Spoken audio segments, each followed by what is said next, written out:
चीन के पीछे छोड़ा धूप नहीं पहुंची तो गांव वालों ने बना डाला अपना सूरज। जी हाँ, आपने बिल्कुल सही सुना, गांव वालों ने बना डाला अपना सूरज। सुलझ गई समस्या। इटली का बिगनेला गांव एक तरफ घाटी तो दूसरी तरफ पहाड़ों से घिरा हुआ है। ठंड के महीनों में वहां सूरज की रोशनी नहीं पहुंच पाती। पूरे नगर में सर्दी और अंधेरा से सन्नाटा पसर जाता है। लेकिन जिस तरह वहां के लोगों ने मिलकर इस परेशानी का हल निकाला, वो पूरी दुनिया में एक मिसाल बन गई है। सूरज की धूप गांव के लोगों तक नहीं पहुंचती तो गांव वालों ने इसका हल ढूंढ लिया। गांव वालों ने अपने पर्सनल सूरज बना डाला। इटली के एक छोटे से गांव बिगनेला ने ऐसा करके दुनिया के सामने उदाहरण पेश कर दिया। अब तक चर्चा होती थी कि चीन ने आर्टिफिशियल सूरज तैयार किया है जिसमें 1 लाख करोड़ रुपए का खर्चा आया, लेकिन इटली ने भी ऐसा कर दिखाया। खास बात ये कि बिगनेला ने इसे चीन के मुकाबले 1% से भी कम लागत में तैयार किया है। बिगनेला स्विट्जरलैंड और इटली की सीमा पर पड़ता है। यहाँ बहुत कम आबादी रहती है। यह नगर एक तरफ घाटी तो दूसरी तरफ पहाड़ों से घिरा हुआ है। ठंड के महीनों में यहाँ सूरज की रोशनी नहीं पहुंच पाती। पूरे नगर में सर्दी और अंधेरा से सन्नाटा पसर जाता है।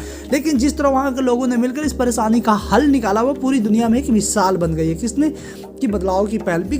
बिगनेला में बसावट की शुरुआत 13वीं शताब्दी में हुई थी। इटली के इस गांव के लोग 11 नवंबर को साल का आखिरी सूर्यास्त देखते हैं। 3 महीने में यानी 2 फरवरी को यहाँ सूरज के दर्शन हो पाते हैं। यहाँ इस दिन जश्न मनाया जाता है। लोग पारंपरिक कपड़े पहनकर सूरज की वापसी का स्वागत करते हैं। यहाँ के 800 सालों के इतिहास में लोगों ने इस हालातों से समझौता कर लिया था। लेकिन 1999 में जब चीजें के बदलने की शुरुआत हुई, 1999 में बिगनेला के स्थानीय आर्किटेक्ट जियाकोमो बेंजानी ने चर्च की दीवार पर एक धूप घड़ी लगाने का प्रस्ताव रखा। धूप घड़ी एक ऐसा उपकरण होता है जो सूर्य की स्थिति के समय बताता है, लेकिन तत्कालीन मेयर फ्रैंको मिडाली ने इस सुझाव को खारिज कर दिया और धूप घड़ी की जगह मेयर ने उस वास्तुकार को कुछ ऐसा बनाने के लिए जिससे नगर में पूरे साल धूप पड़ती रहे।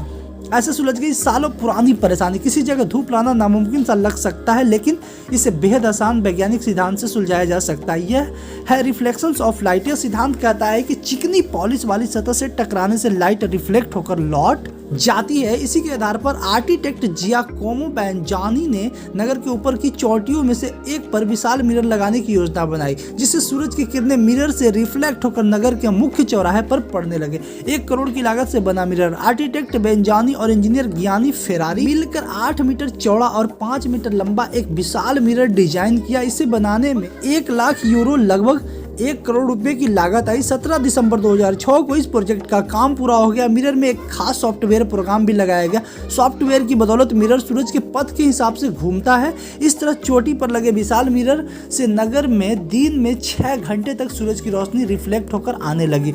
यह आर्टिफिशियल रोशनी प्राकृतिक धूप के बराबर इतनी शक्तिशाली है, लेकिन यह व्यवस्था मुख्य चौराहे को गर्म करने और नगर के घरों में कुछ सूरज की रोशनी देने के लिए पर्याप्त है। गर्मी के मौसम में अगर ऐसी व्यवस्था रहेगी तो विशाल मिरर की वजह से नगर में तेज धूप पड़ेगी। इसलिए मिरर को केवल सर्दियों में इस्तेमाल किया जाता है। साल के बाकी समय उस मिरर को ढक दिया जाता है। इस सफलता ने दुनिया भर की ऐसी समस्या से जूझ रही जगहों को प्रेरित किया है। 2013 में दक्षिण मध्य नॉर्वे की एक घाटी में स्थित रजुकन में बिगनेला की तरह एक मिरर लगाया गया था। मेयर मिडाली ने 2008 के एक इंटरव्यू में कहा कि प्रोजेक्ट के पीछे का विचार किसी वैज्ञानिक आधार पर नहीं है, यह मानवीय आधार पर बना है। तो दोस्तों, आपकी इस वीडियो से क्या तर्क है, आप हमें कमेंट में जरूर बताइएगा। और इसी तरह से आपको इंटरेस्टिंग ट्रेंडिंग न्यूज से हमेशा वीडियो चाहिए तो आप हमारे चैनल सब्सक्राइब कर सकते हैं और वीडियो को लाइक कर सकते हैं। Thank you for watching. Take care. Bye bye.